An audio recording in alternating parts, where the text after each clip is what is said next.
Hi, everybody. Welcome to Both Sides of the Story. I'm your host, Alan Janae from CBS 4. Thanks for joining us. Our special high school debate series returns for a special fall election season tournament. And we've expanded the tournament now to include even more high schools from throughout Colorado. As always, on both sides, each student will offer a case, ask and answer questions, and offer rebuttal. We'll also feature an expert judging panel that will chime in with questions of their own. Both students have prepared a pro and a con case for tonight's debate topic, and they won't know which side they will defend until we have a coin flip right here in our studio. Now, this is the first round of our fall election tournament. The winner of this debate will move on to our semifinal rounds in October.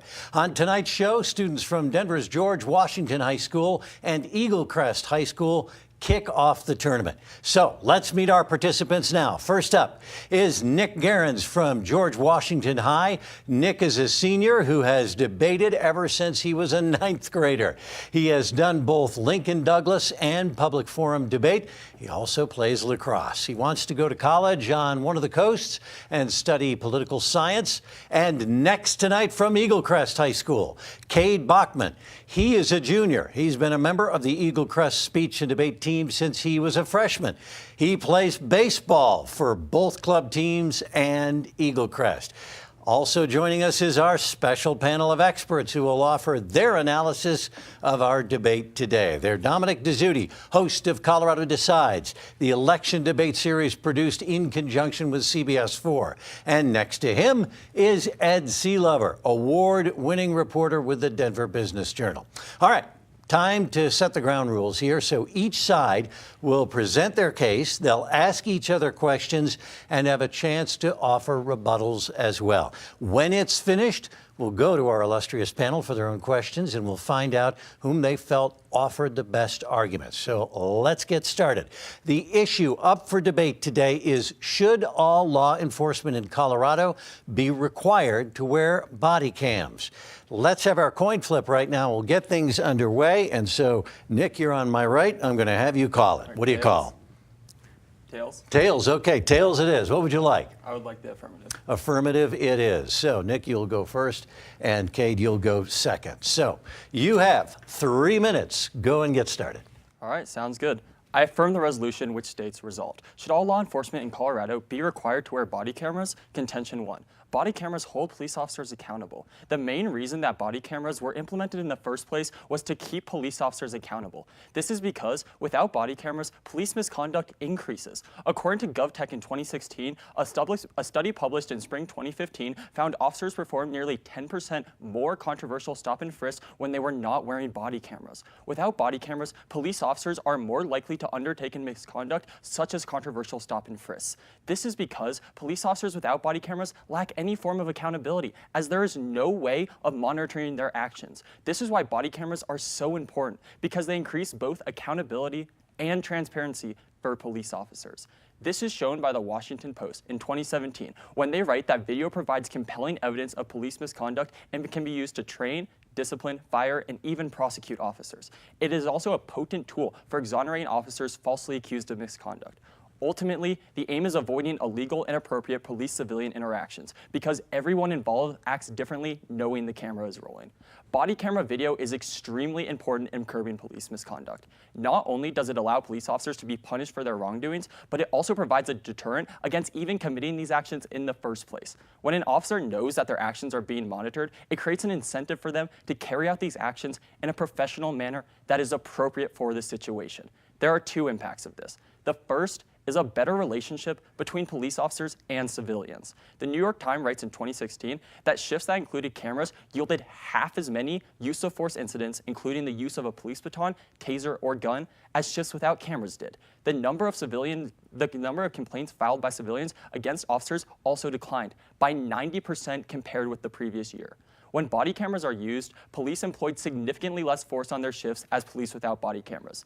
This, and the fact that civilian complaints decreased 90%, shows that body cameras make officers less likely to harm civilians and significantly decrease problems with officers that civilians have, leading to a better relationship and benefits for both civilians and the officers.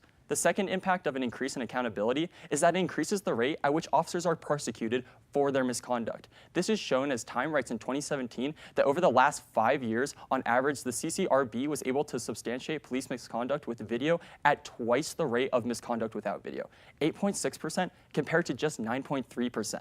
Substantiating police misconduct occurs when the trial concludes that the incidents that took place was indeed police misconduct. As seen by this evidence, substantiating misconduct happens double as much when body cameras are used. This is important because it means that police officers are more likely to be prosecuted for their misconduct with body cameras than without them, at a very significant rate as well. If police officers are more likely to be punished for their actions, it allows citizens to trust that they are doing their job appropriately and responsibly. This is why the editorial board concludes in 2018 that the more the public can see police doing their jobs, the more the gap between residents and officers can be bridged by understanding, and the more the bond of public trust can be strengthened. Thank you. All right, so Nick, thank you very much. Cade, now you have 2 minutes for questions as well as cross-examination. Go right ahead. So a report by Time said that body cameras aren't as effective at making officers behave because officers will sometimes dumb down their behaviors. So what's the solution to that potential issue with body cameras? So I would argue that a potential risk in officer behavior actually has to be proven by these behaviors being dumbed down. So unless you can actually provide evidence for me of specific instances in which it was dumbed down, I don't think this is very pertinent, as this is a can, not a will scenario. Body cameras also aren't as effective as doing things like racially aligning the officers with the people in the community. So why would body cameras be a more successful solution than having, let's say, officers in Parker match the racial demographics of the area? I don't see why we can't do both, so. Also, the police officers would know they're being watched, so they might act more conservatively, therefore trying to protect themselves from being persecuted, which could lead to a lack of them doing their jobs. Well, I agree that the police officers know that they're being watched, and I think that this is the best part about body cameras, because you see, when the police officers know that they're being watched, as the Washington Post states, it led to 50% less violent incidents. And if the rate of arrests isn't going down, but we're getting these incidents at a 50% more peaceful rate, then I think that should be the ultimate goal of these body cameras. But potentially officers could slow down in how they're acting and make poor decisions, basically trying to not lose their job. But what you're giving me is a lot of potentials, and what I'm giving you is what actually happens, and I think that in this world we should weigh what actually happens versus what could happen. All right, so Cade and Nick, here we go now with your case, Cade, in the negative. The floor is yours now for 3 minutes. Go ahead. Body cameras have come into the spotlight recently as they've begun being implemented by several departments. Such a resource may be able to help police officers do their job, but the added benefit is drastically outweighed by the cost of these cameras, often meaning that only the richest communities would be able to use them effectively. The cost of these body cameras would put even more stress on an already tight state budget. This stress on the state budget would cause a likely tax raise, which under Colorado law is difficult. And lastly, less fortunate areas might not be able to afford the body cameras. To pay for a body camera, you need 2 things, a camera and a cloud server to store the video on. Most body cameras will cost around $400, but cloud servers can be expensive. According to the LAPD, the cost of a camera and the cloud server, as well as maintenance on the equipment, is roughly $1,440. That's already a high cost, but we can use that number to estimate the total cost to implement body cameras across Colorado.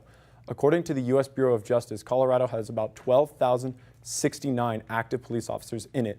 That would mean it would cost $17,379,360, a price that Colorado can't afford without taking funding from other programs or a sizable increase in the amount of taxes people pay, meaning that body cameras are just a thing that Colorado currently cannot afford. The fact that the state budget is already tight would likely mean a tax increase with the introduction of these cameras. Colorado has one major obstacle to this, the Taxpayer Bill of Rights, which is also known as TABOR. The TABOR states that no new tax law is allowed to be passed unless passed by a state referendum. This protects Colorado voters from unreasonable tax increases, but it also means that state budget and revenue is largely only affected by the addition of new things or people to tax. State tax increases rarely pass and are more often than not repealed. Without additional funding for the cameras, the state budget will become more stringent, meaning money will have to be taken from other programs such as roads, education, and state-funded pensions, all things which need it. If taxes did climb, it would leave some communities in Colorado in a tough financial position. For an example of a city that would be in a tough position, we can look at Greeley. Greeley has a per capita income of $17,705. This potential tax increase would have a serious economic repercussions for Greeley and other towns like it. Greeley would likely have to lay off many of their officers. This course of action would make the Greeley police departments and others like it weaker and have the exact opposite effect that body cameras are trying to achieve. Body cameras would be a nice addition for police officers to have, but with the cost of cameras, Colorado tax laws, and the economic state of some areas of Colorado, cameras are just not a financially feasible thing. Cade, thank you very much. All right, Nick, now you have 2 minutes for questions beginning right now. Go ahead. All right, so just to summarize it real quick, your entire case is pretty much just about how body cameras cost too much, correct? Yeah, they cost too much money. Colorado can't afford them unless we restructure how taxes are paid, we raise taxes, or remove funding from other programs. So when this whole case fall apart, if Colorado wasn't the one paying for them? Exactly. Colorado has to pay for them. Are you aware that the federal government is actually subsidizing body cameras in many areas to promote this movement because the federal government supports it? Many senators in the House and many representatives many senators in the Senate, many representatives in the House support it. So are you aware that there's actually a lot being done by the federal government to replace this? But this is about Colorado paying for these cameras, Colorado requiring their officers to use these cameras, not about the federal government subsidizing them. But doesn't Colorado requiring these officers to use these cameras not have anything to do with Colorado actually paying for these cameras? Like, can't the source of money for these cameras come from two different areas? It could, but right now we're talking about Colorado exclusively. Yeah. Bringing in federal grants would have to be a new thing entirely. But do you know that federal grants are already being brought in? I did not. All right, so under that, can't we assume that Colorado doesn't have to pay for all of this and all these economic impacts really aren't as substantial then? We can't because most Colorado grants are being used for other things currently, such as in education, as education was given a raise in the recent tax budget released by Colorado. Do you have evidence saying that the government is allocating less money to body cameras and more evidence to education, or is this just kind of like what we're doing as a state government? John Hickenlooper in his recent tax budget basically said, I'm giving most of my grants to education. Yeah, but don't you know that okay, wait. Actually, let's go down your case. You talk about areas such as Greeley that they might have to lay off officers, correct? Yeah. So where's the evidence from Greeley saying that if they use body cameras, they will lay off officers? So the Greeley paper, name escapes me, I should have written it down. Yeah. But the Greeley paper basically said we could lose as many as 10 officers, Okay. which Greeley is already a small department. Okay. But by losing these officers, Greeley will get weaker. All right.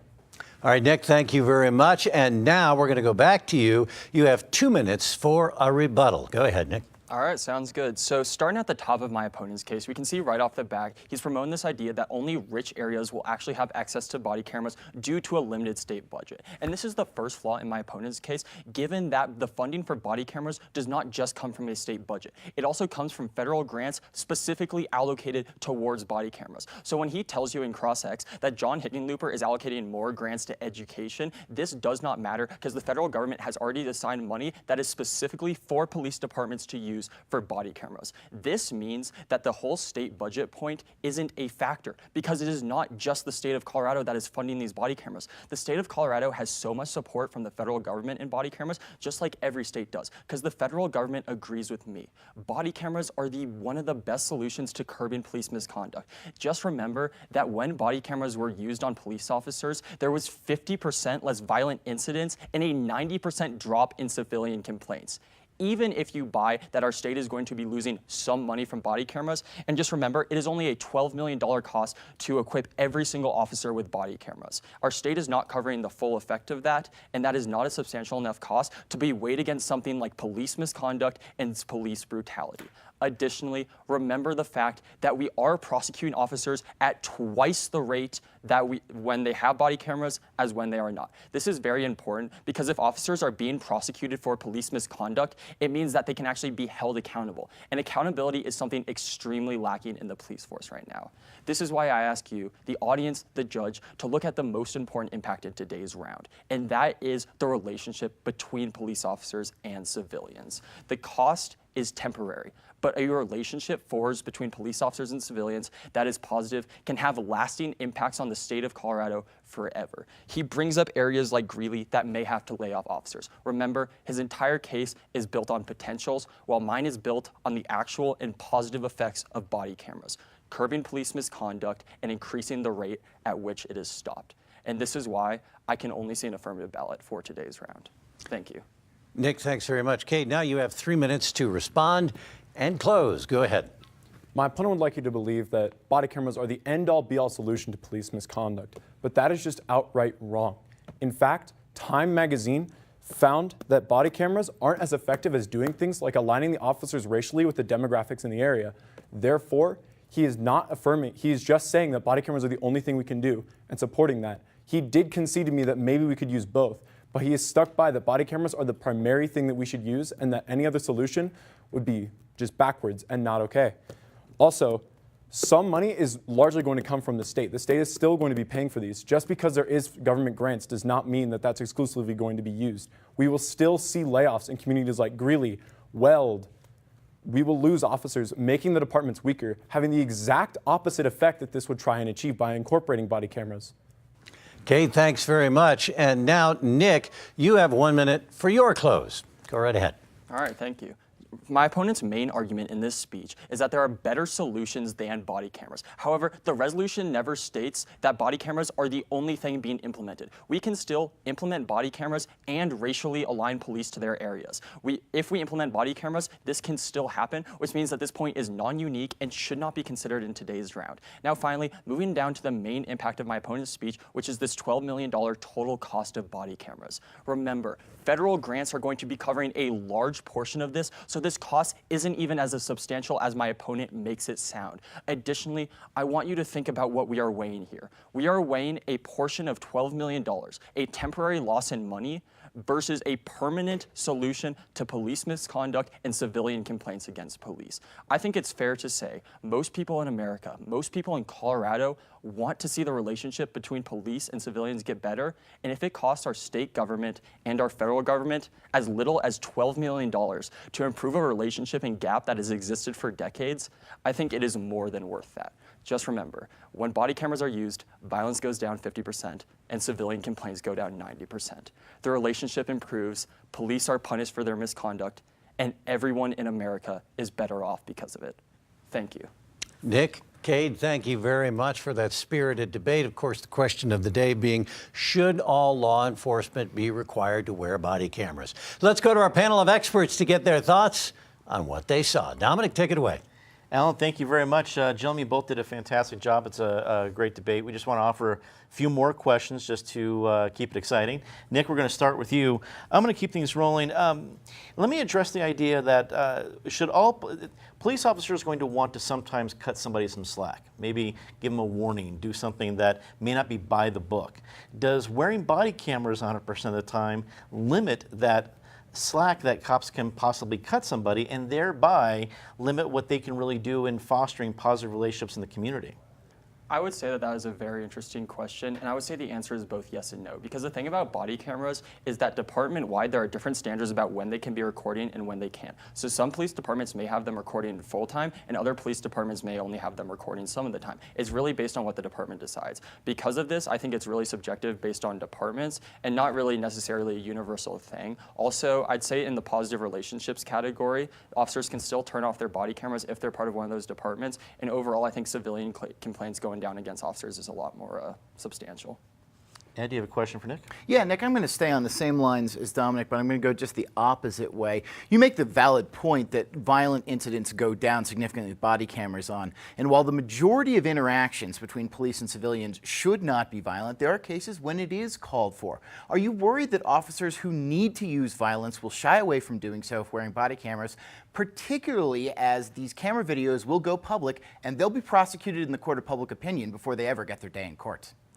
I think that is a very reasonable question, and I would say that no, it is not a deterrence against officers using force when necessary. I would actually say that the body camera can prove that that use of force is necessary, therefore indicting the officer from any possible police misconduct charges. Because if we can see exactly what's going on, we can see exactly why they use that force, and as a jury in public, judge whether that is okay or not. And in most situations, I would say that being seen why that force is used is a good thing because we can see the reasoning behind it. Well, Katie, you're not off the hook yet. We're going to ask you a couple of questions as well. Let me start this off.